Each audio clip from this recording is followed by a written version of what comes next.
Have you ever wondered how to find 0 days in cars? You're in the right place. This is going to be a technical talk, and we're going to talk about cars because I love hacking, and we're going to talk about how to actually hack cars. Now, they're really ripe targets. You can read about the amount of code in a car. It's just like enormous. There's like 10 to 50 million lines of code running on up to 100 different computers. And so you might think this has a really great attack surface, and you'd be right. But did you know not all of those lines of code are really where you should be focusing on? If you look at the attack surface and you really understand the attack surface and how people find 0 days, you can narrow your window and be much more successful at finding those really cool exploits that allow you to win cars. So before we get started, I'm supposed to make sure that you've read this disclaimer. We're going to talk about how people break into cars. I'm going to give you some source code, and I'm going to give you some demos. These are things that, if you do a little bit of digging, have been responsibly disclosed and should be patched, but I can't guarantee those patches have been applied everywhere. So please ask responsibly with this information. Now in this talk, I really want to break it down pretty simple. And I'm going to start off with really a story about how someone else hacked a car. I'm going to tell the story of Pwn to Own 2021 and how people, when faced with a fully patched Tesla, were able to find a 0 day. I'm going to use that really to illustrate the attack surface, and I'll break that attack surface down for you. And then I'm going to spend a few minutes at the very end talking about weaponization. And what I hope you're going to take away from that is that overall knowledge, but also I'm going to leave you with Docker images, for example, that are running that vulnerable Tesla source code so you can work on your mad exploitation skills yourself. So let's start with that story first. In Pwn to Own 2021, two hackers, Benedict and Rolf, were faced with a Tesla, fully up to date, fully patched, with the goal to hack it. If they could hack it, they'd get the Tesla, along with tens of thousands of dollars. Now, in this sort of contest, it's not enough just to, well, take my Flipper Zero here and hack the way I might with that, which is throwing this thing through the window, unlocking the car manually and starting it off. No, they had to do it remotely. And so with typical hacker flair, they had a drone flying over it. And so what I'm going to show you is how you solve this problem. How do you break into that car from that drone? Now, if you think about it, one of the powerful things about this style of attack is it's remote, it's wormable. It may not be just a drone. It could be someone walking by with a cell phone, or it could be a charging station, for example, that hacks into every Tesla that drives up. So let's look at how they did it. So when you're talking about any sort of exploitation, there are really 4 steps you need to go through in your head. And this isn't just about cars, but it helps to apply it in this context. The first thing that you want to do is you want to explore the connectivity options. Now, in a modern car, there's a huge number of things that it connects to. It connects to Bluetooth, for example, from this little remote. It connects via Wi-Fi. But you also have input from things like GPS, or if you have HD radio, over the air, you're getting signals that tell you the next song to play. And so you want to look at that connectivity and figure out, how am I even going to talk to this thing? You want to map out your attack path. When you start thinking about, hey, here's how I'm going to connect to it, you say, where is the end goal that I want to end up? And on cars, the end goal is almost always what's called the CAN bus. Cars run internal networks that run their brakes, their power steering, and all the critical systems. And so when we want to hack, we want to get there. When you figure out what are the things on the attack path, well, that's when the real fun starts. We want to come up with exploits. And here, I'm going to talk about finding 0 days. And to tell you something a little bit strange, I had a bit of trouble with this talk. Because if I sat there and I Google how to hack cars, you're going to get one set of information. And typically, it's taking an off-the-shelf exploit someone else found and just replaying it. Call me old school. We used to call those people script kiddies. Instead, I want to impart on you how you come up with those first original exploits, because that really gives you the power to get ahead of the curve and not just reuse something someone else invented. And then finally, weaponize. Now, the difference between an exploit and a weaponized exploit is actually night and day. And we could spend hours talking about how to weaponize one particular exploit. But at a high level, when you first figure out how an exploit works, You're demonstrating a proof of concept. You're showing that it works in an isolated system, typically staged, very clean room only. When you're looking at weaponization, you're trying to make it reliable. You're trying to make it so it defeats mitigations, that it bypasses all those wonderful security products that we see in the Moscone Center. And so we'll spend a few minutes talking about how you can weaponize exploits against cars. When we're looking at car connectivity, there's three primary avenues that hackers go after. There's many out there, but typically we're looking at Bluetooth, Wi-Fi, and cell. These allow you to attack a car at a distance. But how do you connect when you don't have the password? That's the first challenge that you face as a hacker. Now, one of the things most modern cars do is when you roll into a service station, like a Tesla station, the service station will connect to your car, which means the car knows the service station's access point password, and we'll talk to it. And so if we focus on that, it turned out that in Teslas, those credentials are hard-coded. So if you can pull off the firmware and reverse engineer it, you will find the hard-coded credentials for Tesla access points. And so you can just spoof that access point password, and your Tesla will magically connect to it.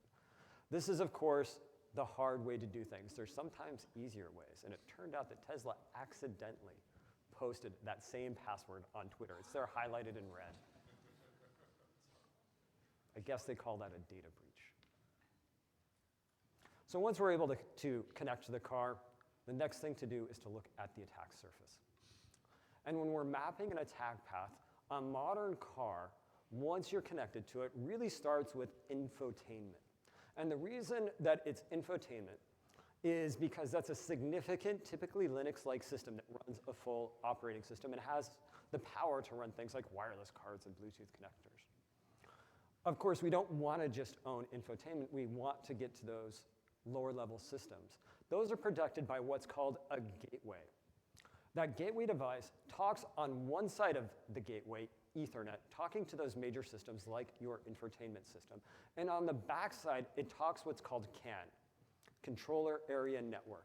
CAN is essentially an old version of, you can think of it like Ethernet. It's a packet format. There's nothing magical about it. There's a couple bits that are used to denote the beginning of a frame, a couple of bits that denote the end of the frame, and there's data in the middle. So if you break into infotainment, to get to the back end, you first have to figure out how to compromise the gateway.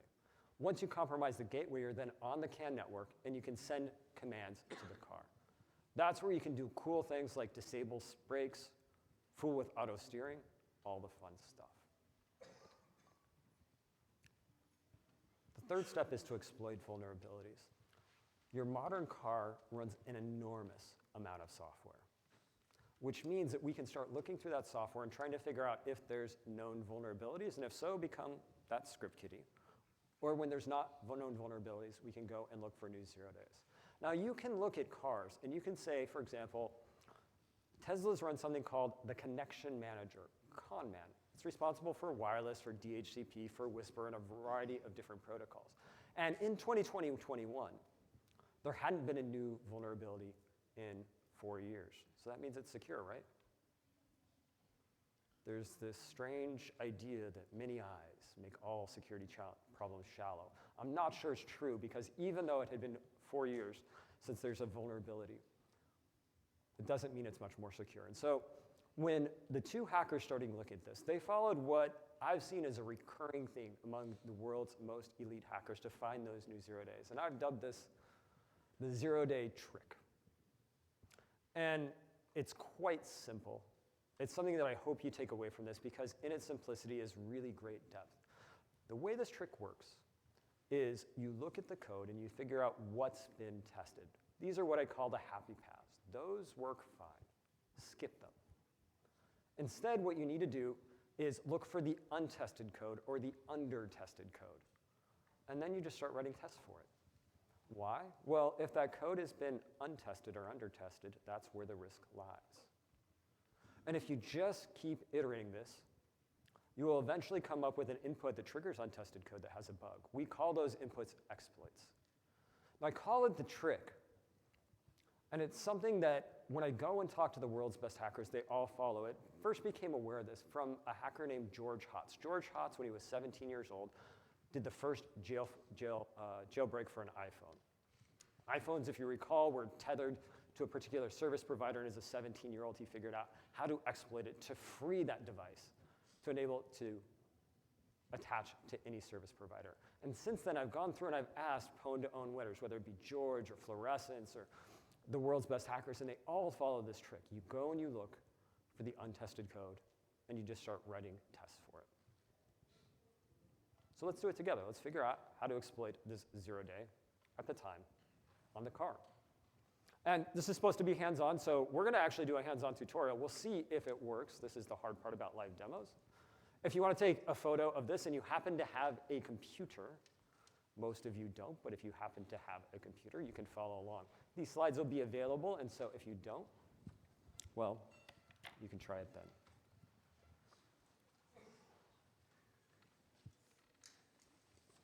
So we have here a system called Mayhem. This is a system we built, but it's going to find that Tesla vulnerability, and the first thing that you have to do to test those untested paths is give the system or give an attacker the code. And the way that we do that is we specify a Docker image. Why Docker? Docker is just a convenient way to encapsulate the software and all the dependencies. And so if you give Mayhem the Tesla code, here I've pushed to Docker Hub an image called for all secure Tesla, and go through this little wizard to say what is your project name, what is your target name, and then start a run. Mayhem will use analysis techniques to start analyzing that code, finding the untested paths, and writing tests for it. This magic algorithm is what we call fuzzing.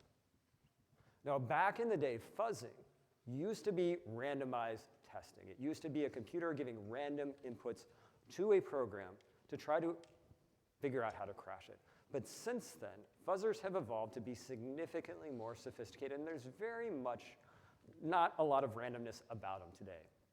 They're randomized algorithms. That means they do flip a coin, but they use heavy instrumentation to try to learn from the code itself how to generate new input paths. And so as a fuzzer, in this case Mayhem, starts looking at this code, it's going to find those untested paths. It's going to write test cases for it as part of this. And if we wait a second, you'll start seeing vulnerabilities appear. Oh, wow, that was perfect timing. So the first thing that we find on this are out-of-bounds reads. Now, I want you to pay attention to this. Remember it, because it's going to be important later in the talk.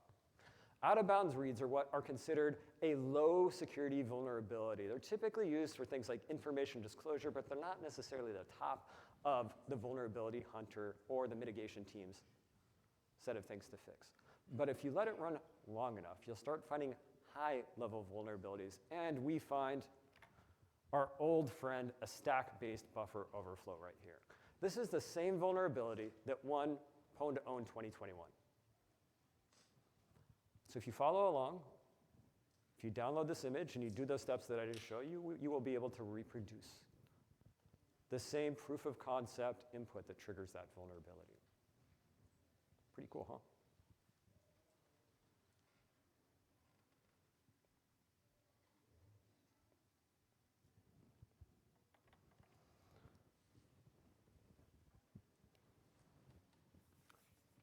So once you find a vulnerability, the next step to do is to start working on weaponizing it.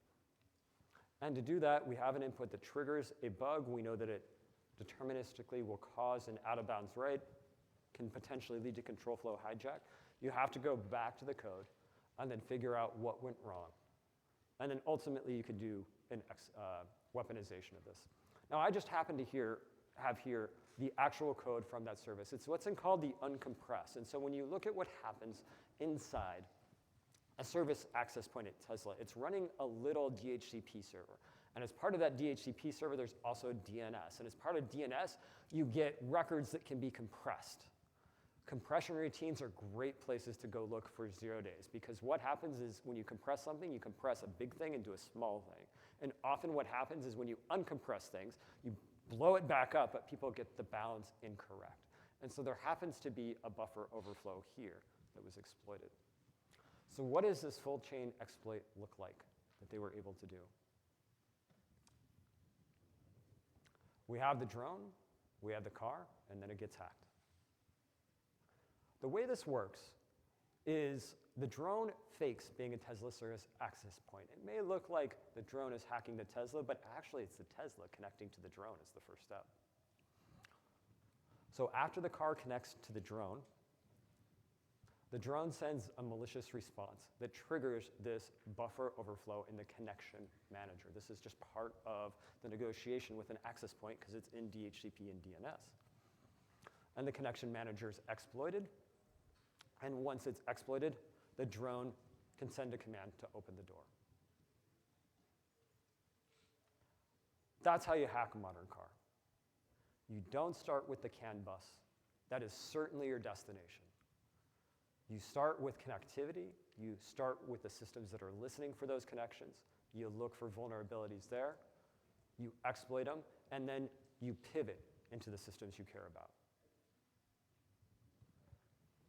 So in my agenda today, I wanted to show you this cool Pwn2Own hack. Like I said, this is just amazing. I love hackers. I can talk about them all day. I can talk about Pwn2Own the year before this, where it was owned via a browser-based vulnerability, where someone essentially found a 0-day inside Chrome. And then when the car navigated to it, they were able to do the same thing, compromise infotainment, navigate down. I can talk about 2023, 2024, and this year, where there were Bluetooth vulnerabilities, the same sort of thing. So let's walk through that attack surface and get a little bit more familiar about how cars work and where we can look for vulnerabilities and how we do that navigation. So the first thing that I want to tell you that surprised the heck out of me when I learned it is security and safety are two different things. I can get up here with a very straight face if I ran a car company and say, my car is 100% safe and it's 100% insecure. And the reason that I can say these two things that seem at first blush to be contradictory is because they're guided by two different standards. Safety is guided by what's called ISO 21232. This is a set of processes for building safe software, but safety, really every time you see this term, means device failure, random failure, or hard constraints like airbag deployment. Does the system meet these sort of conditions that can happen in real life? But in security, and this is what makes security really cool and different than every other skill out there. We have an attacker. We have someone smart who's really going to try to fool you. We don't have random failures. We have deterministic failures. We don't have just abnormal bad readings. We have forcing terrible readings that would never occur in nature. And the standard that talks about this is called ISO 21434. Finally, I want to talk about certification. So we have these two standards for car security, car safety. These are typically geared at during software development and initial deployment on a fresh car. Then every year after that, cars have to certify that they're following various cybersecurity standards to keep things like updates going. This is called R155. So when we think about these, there's actually three different standards, the oldest of which is ISO 21232, the safety standard, not the security standard. Now, I'm going to give you an opinion here. I think many of these standards are completely bogus and are not achieving their end objective. And let me tell you why. That's a very bold assertion. When you go look at, for example, that yearly certification, I just showed you a car exploit, right? They talk about things like OWASP, security controls for on-car safety. Now, last time I checked, OWASP was geared at web security. I think it might be in the name, in fact. So why would we be applying web security standards to things like rolling back your odometer? Kind of bogus, right? But this is the way industry has decided things should go, and this is the law. R155 is in the EU. So although a manufacturer can say that they follow every regulation, I find it hard to believe, and so bogus. Anyone else agree? Some people are nodding, no one wants to raise their hand. So then we want to talk about exploitation paths through the car. And there's really three different parts of this, and we've covered a bit of them, but let's go into a bit more detail. So the first thing is cars run today based upon various network services that are available in the cloud. This could be over-the-air updates, this could be fleet management functionality, or the brand new lucrative subscription services that all the manufacturers want us to subscribe to for our car. These services run as web APIs. There's nothing particularly car about it, and yet they're able to control cars through the internet. We also have the infotainment system itself. And as part of the infotainment in a modern car, we also have the telematics unit. Infotainment and telematics used to be separate, but most cars actually combine these things today. By the way, this is no particular car architecture. This is a general car architecture. We also have, with the rise of infotainment and telematics, a brand new set of computers that deal with autonomy. These are also significant systems, also on the left side, the Ethernet side of the CAN bus. These are attached to the gateway device that we talk to, and those control things like ADAS, the powertrain, and so on. And so each one of these areas we can look at and we can say, what if I'm starting there? How do I get to where I want to go? If you're starting with trying to take over an entire fleet of cars in the least amount of effort, one approach is to look at those internet services. For example, if you can compromise an over-the-air update or a fleet management server, potentially you can compromise all the cars that depend upon that. If you're trying to remotely compromise a car, you're going to go in through telematics or infotainment or potentially the autonomy system. And then if you actually physically have access to the car, you're going to go in through the CAN bus. So network exploitation. This is a beautiful article from a guy named Sam Curry last year that over a couple of weeks decided just to explore what sort of services automotive manufacturers expose on the internet. And what he found was an obscene number of servers that expose functionality such as allowing someone to remote engine control based upon simply knowing the VIN. Personally, this has affected me. My Nissan Leaf, when I first bought it, you could, although not disable the engine, you could actually lock and unlock the doors and start up heating by simply hitting a web API with the VIN number. Now, if you ever looked at a car, those VIN numbers are published in the window, right? You can just look at them. There's SQL injection in dealer portals. There's authorization bypass, missing authorization on tons of different servers. And so you might say, how do I go and find these network services? That's an interesting question that I asked myself after reading Sam Curry's article. And I'll give you a small tip. And I got this tip actually when someone was looking at our company, and I was wondering, how the heck did you know that API server existed? It just was a very ephemeral API we set up for development. And that secret is crt.sh. crt.sh keeps track of every certificate issued. There's something called certificate transparency inside computer security today. When you go and get a free certificate or a commercial certificate, that will be published on a ledger. If it is, I don't know, blockchain, if you will. It's a ledger, and crt.sh allows you to search it. So let's take a look at what that looks like.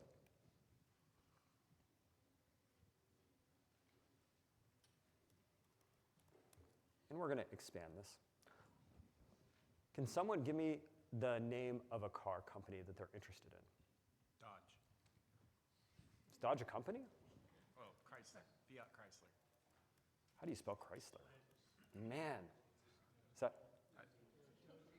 to spell. We don't even know what we're going to see because I obviously haven't searched American cars. Oh, I mean, this is really interesting, right? Here's a bunch of servers that are online. You can look at prod servers, secure ID registration, whatever Dragonfly is, all these sorts of things. And in fact, every time you get a certificate, it will be published on these lists, and it's very easy to search them. And so when you start just looking for things like, hey, can we find dev servers, for example? I don't know if they happen to have, oh, there it is, www.dev.iteps.ford.com. You can find dev servers that get up, pre-production servers, all sorts of things. And so when you're looking at this idea of how do I compromise your car, you might say, okay, I'm looking at my phone, I'm looking at what my phone connects to, but I would tell you by simply looking at unintentionally exposed services, this is easy to do, and often much less insecure. Is there another company that we want to look at? One that's easy to spell? Thank you. Thank you, kind person. And if you're super bored in this talk, just start looking through interesting names of servers. from the various companies that you care about. Oh, BMW.ru. Not politically correct.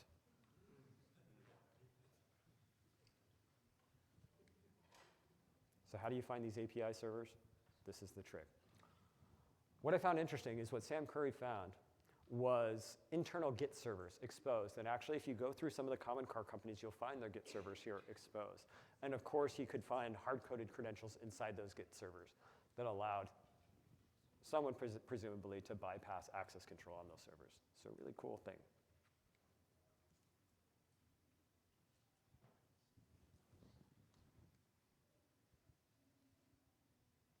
All right, crt.sh. So if you don't have access to a certificate, how much time do I have left? And you're looking at remote car exploitation. So you're not going to go over the internet, you're going to connect to the car. What you target is infotainment and telemetry. It's funny. And as I said, I had a hard time in this talk because when I went and I Googled car hacking, or you look at Reddit r car hacking, no one really talks about this idea of going after infotainment and telemetry. But then if you actually go look at the hacks and how they do it, it's almost always through this vector. The first one that I'm aware of that was a remote hack is from 2011. This was from researchers at University of Washington under Yoshi Kono, Professor Yoshi Kono, where they had a car, and what they showed is through the media player. They could take full control of the car. And it took them a while to figure out how to remotely deliver that payload, but what they found is via OnStar, that they could deliver a media payload, and that OnStar payload would trigger the car playing this malicious MP3 file and then being exploited. If we fast forward to 2015, many of you may have heard or read about the infamous Jeep hack, where Charlie Miller showed with a reporter in the car that he could take control of the car. This is, again, through telematics Unix, something that was internet-facing, via an injection. And in fact, it was a fairly simple command injection attack that he was able to deliver from impersonating a remote server.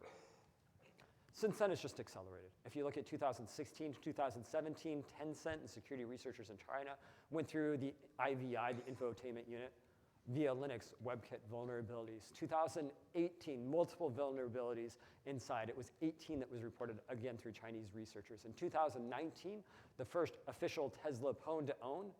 This is where CMU student, we have CMU students here, Richard Zhu, showed that he could own a Tesla by finding a new zero-day in WebKit that was running on that.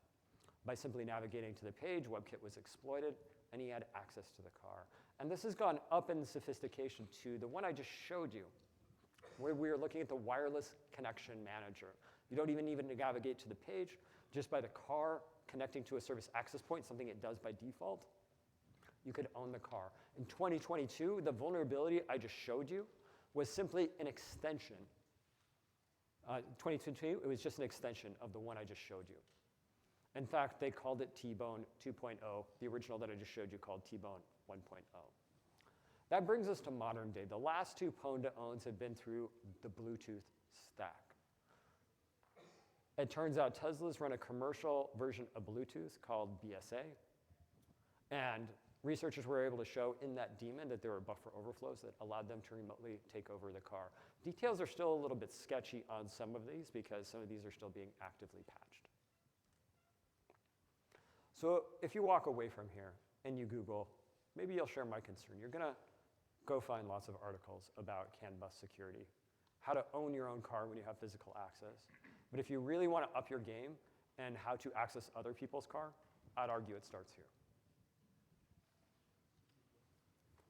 So how do you figure out what software to exploit? Well, hackers are inherently smart, brilliant people who use their technical sophistication and creativity to come up with novel solutions, but they're also known for being a bit lazy when the opportunity affords. And so there's two different ways you can go about figuring out what software is running on these IVIs and TCUs. The first thing you can do is you can go on eBay and you can pull off the firmware from units you purchase, or you can do this to your own car. Of course, you run the risk of bricking it, and you have to go through tons of different things to figure out how to just pull it off. Like what are pins? Often they're unmapped. You have to figure out how to make the thing boot. But there's an even easier way. You can simply scrape the internet. Now, most of this infotainment is open source software. And open source comes with a very peculiar set of license requirements. Those license requirements make people using it required to publish the code that they use. Which means if you take your favorite car vendor and just search for carname.com open source, you will likely find various downloads where you can download what's running on the IVI systems. And in fact, I'll provide you a little script that will help you do this. Let me show you some of this. Now, when this exploit was, I just showed you, was shown, it was called the Tesla hack. And everyone rushed to it and said, hey, we got to go fix this. Tesla said it was fixed, and security was better, right? But what people didn't tell you is that wasn't Tesla software that was exploited. That was the Linux Connection Manager. That Linux Connection Manager is part of something called Genevieve. And since Genevieve itself is part of the supply chain, that meant everyone who used Genevieve was vulnerable. I've written a little script where you can download that code. Because some of this requires license terms to click through, I've just included the URL with a little script that allows you to fetch it. Now be careful, if you run this script, you're going to get about 35 gigabytes of code after you unpack it all. And because they're so nice, there's no rhyme or reason to how they pack it. Sometimes you see a zip file that's been zipped with another zip, with a 3-part zip, just for fun, that you have to go through. I've also provided, for that Tesla hack, how the researchers actually found it using fuzzing, using the patch for the connection manager, as well as, this is just a fun one that we found in the FTP server on many of the car vendors in 2021. Again, responsibly disclosed. So if you download this and run it, you too can do this. Now, why did I talk about the FTP daemon? This is another interesting thing about cars.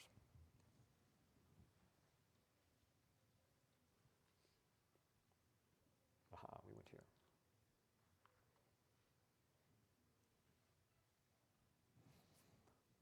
So we talked about update servers, we talked about infotainment, and we talked about the CAN system. Now suppose there's something on your powertrain that needs to be updated, your infotainment system needs an update. How does that work? Well, your car contacts an update server, it pulls the update, usually to the infotainment server itself, and then systems pull or push that update to the components once it's on the car. So when we talked about bypassing the gateway, one way that you do this is you compromise infotainment, you put a bad update on it, the gateway pulls it from infotainment, thus sideloading bad firmware, allowing you to bypass the gateway. How does it pull it? With FTP, which is why I gave you that vulnerability.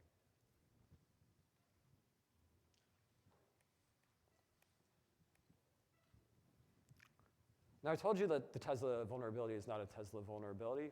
If you go and search through that download, you'll find 8 makes of car. I'm not talking about models of car, I'm talking about makes of car that include, at least in their open source disclosure, that same vulnerable code, even today. Now, I need to be careful here. Because it's disclosed as part of that open source repository, that doesn't mean that's what's running on your car today. That's not what car manufacturers are obligated to do. Well, they actually are obligated to do that under the GPL. It's not what they do today. Often they'll say that it's outdated, but I wanted to put that caveat up there, that it could be when you go in there, you look and you say vendor X has the same vulnerability, that vendor X is no longer distributing that same vulnerable version actually on car, even though their open source repository says they are. So we've talked about remote, we've talked about on-car. Let's talk about on-car exploitation. Finally, we've gotten to the thing that if you Google car exploitation, you look at. Once you're actually on the CAN bus. The CAN bus has 0 security in it, nor really should it.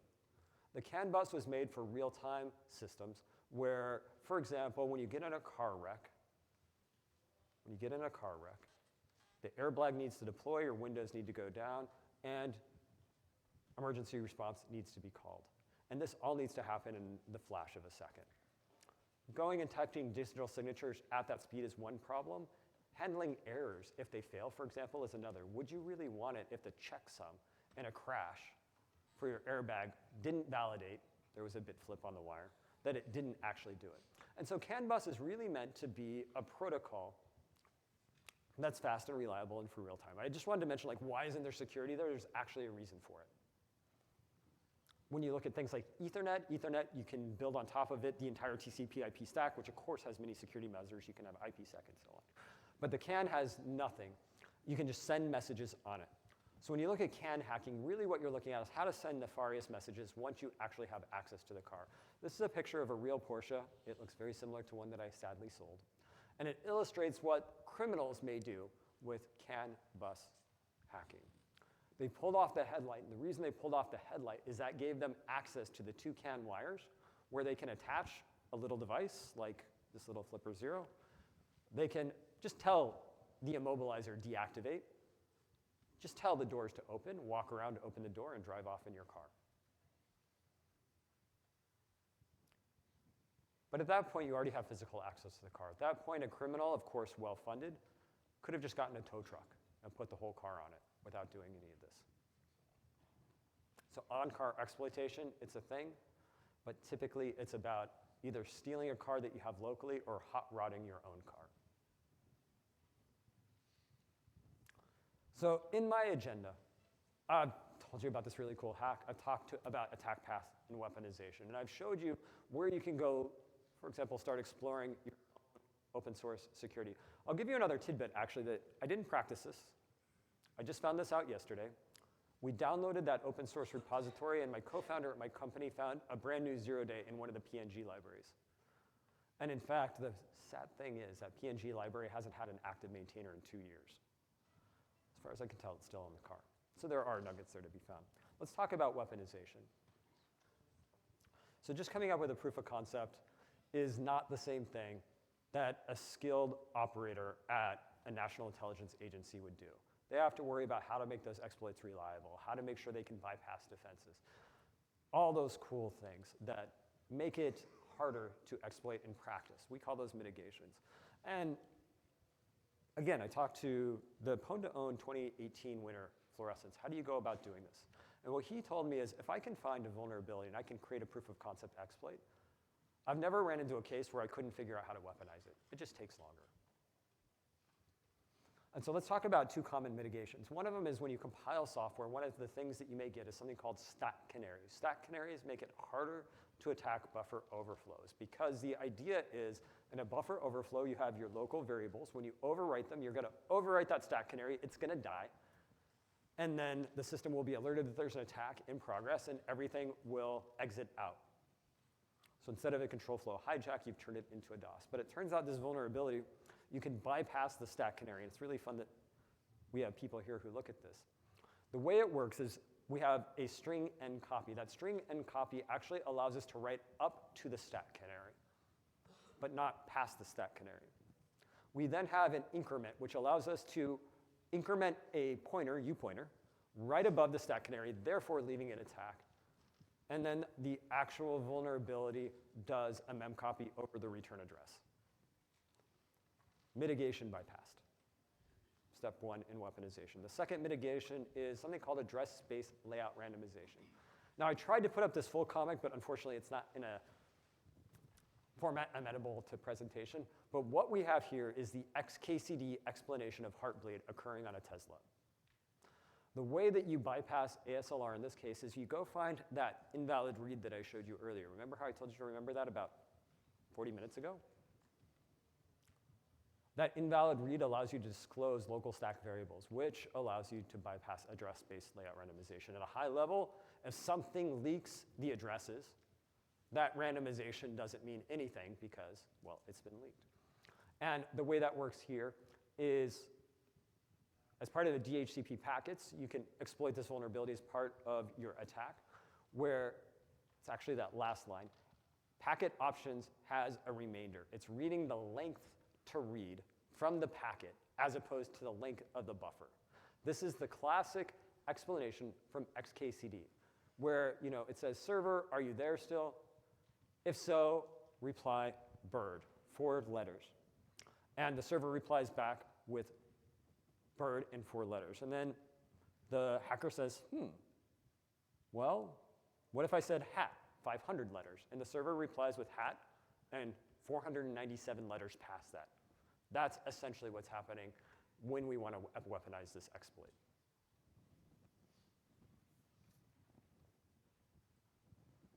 So that trusted packet is how you do it. So if we go back to this kind of really cool example, I've showed you this, right? And I've kind of explained it at several different levels for you to understand.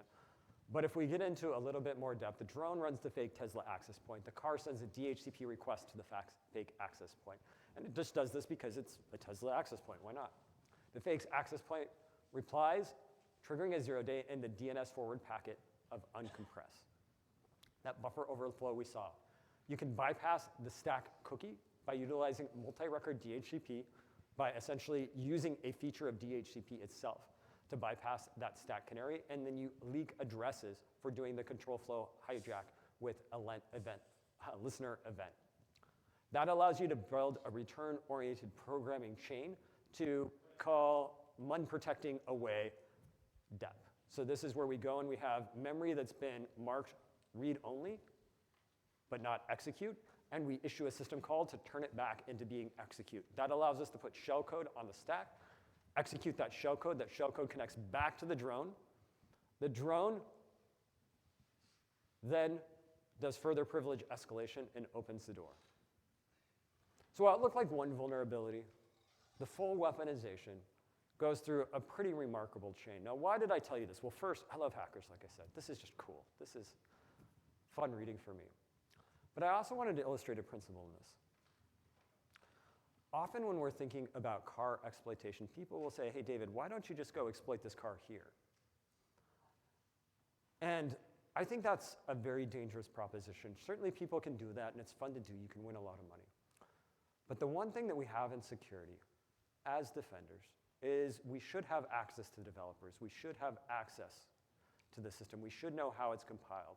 And once I can prove that I can trigger a buffer overflow, all this other stuff is hard work and not really necessary to know that there's a vulnerability. You might as well just go fix it.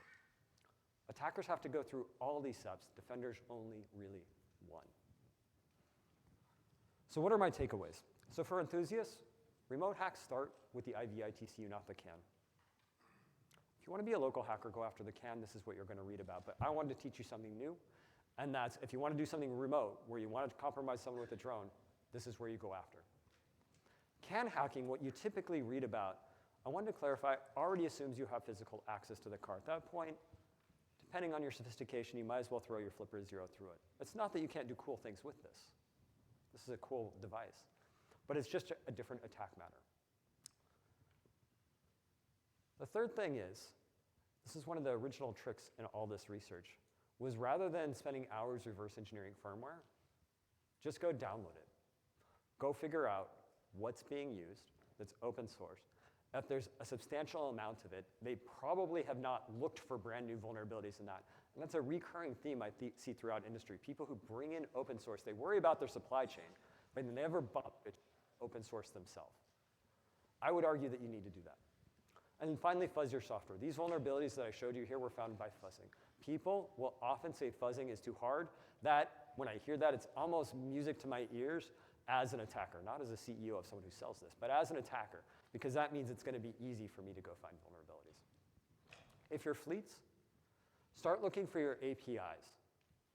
People are putting these up all the time, whether it be the vendor or whether it be a fleet management like Hertz, or whether it be a dealer. Use things like API scanners, whether it be open source tools like Zap, commercial products. Go look for those open servers. And if you need to, go use crt.sh.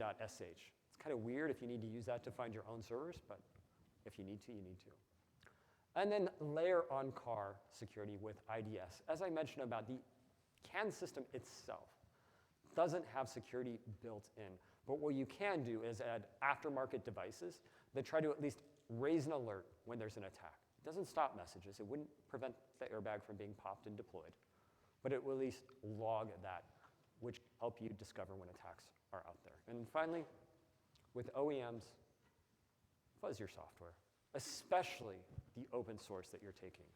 Just because there hasn't been an open source vulnerability in 4 years in it, if you're going to put it on the car, you got to take responsibility for it. That's my personal message to you. Second is, I hear a lot in conferences like this about risk assessment. How do I know what to focus on first? One of the beauties about fuzzing is you know that results are real. You know that you can trigger the vulnerability. The place I would caution you against is when someone proves that something is reachable, then looking at the severity, whether it be, hey, that's a low severity because it's an invalid read versus an invalid write. These are the two things here. Because when you're looking at how you weaponize these things, you often chain these together. And one may be easier to fix than the other. It could be actually that the low is easier to fix than the high. And then finally, modern hacks start with infotainment, not the CAN bus. With that, thank you.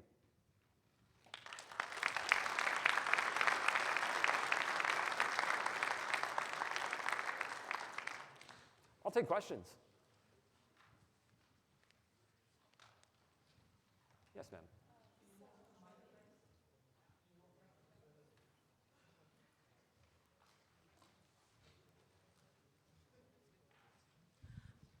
Thank you so much for the presentation. My question is, so Mayhem makes it easier to replicate the attack, but how do you know, how do you make sure it doesn't fall in the hands of the bad guys?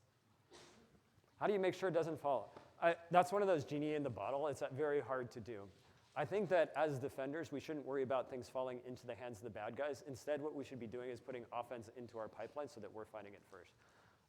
I love hacking, and I think that if you only play defense, the best you can ever do is not lose, but you can't win. By putting offense into your pipeline, you can. So it's a great question. I'm not sure I have a better answer than to find things before them. Thank you, great presentation. So my question is, can we rely on fuzzing? Because how we do know that it can cover all the path of a program or software? It's a good question. So the question is, how do we know that it's complete? I'm going to put on my professor hat here for a second. So when we're talking about trying to do code security, often people say, I want something that will find all vulnerabilities. And if we want to look at this from an intellectual standpoint, we have essentially a word for this, soundness, inside computer science. What I'll tell you is to be very cautious here.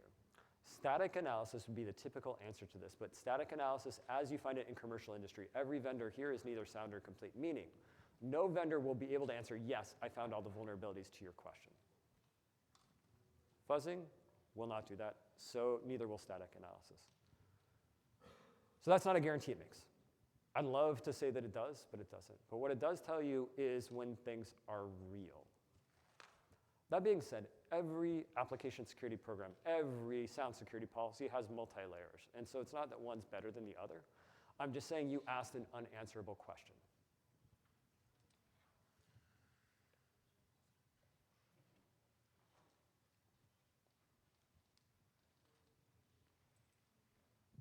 I guess I'm kind of curious. Like we've seen like electrification, we've seen like autonomous vehicles. We see a lot of changes in the auto industry. So how do you feel like your talk adapts to these trends or like relates to these trends? That's a good question. So how are things becoming more autonomous and how does that impact it? And I'll just pull up one of my diagrams because why not? When you have a picture, it's worth 1,000 words.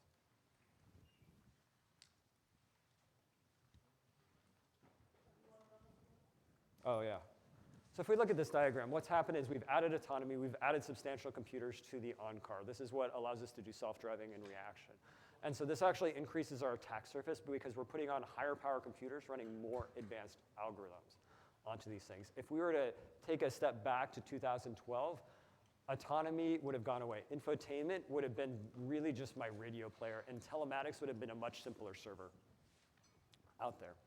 And so what we see as we go through, here's some sort of slide problem here. As we go through this, autonomy is just increasing the amount of software, and so this just, I think, motivates doing more of it. I also think this can motivate us being a little bit more worried about the sorts of cool self-driving things that we can attack. I'd also say it actually enables stuff. One of my favorite hackers is this guy named George Hotz, who I talked about. First iPhone jailbreak, Sony PlayStation 3 hack, Chrome 0 days, amazing guy. His company, Comma.ai, is trying to retrofit autonomy essentially by building an off-car computer that uses the CAN bus to simulate being autonomous. CAN hacking. Yeah. Hi, Professor. Thanks for the great talk. I had a question regarding the vulnerabilities that you showed. Like some of them were related to like pointer/memory Yeah. errors. So could this be avoided by using like mem-safe programming languages, like Rust, for instance? Rust is wonderful. We should use Rust, yes. So the particular vulnerabilities we saw here, as you pointed out, were memory safety ones. These are the ones that we're looking at control flow hijack. And as we move to memory safe languages, these will definitely decrease. We still will have, for example, if we look at this network exploitation of network servers, those are in type safe languages. Those are Python and JavaScript or Java itself. And so we still have attacks. I think the flavor will change, and hopefully the count will decrease. Thank you. Yeah. Thank you, everybody. Bye.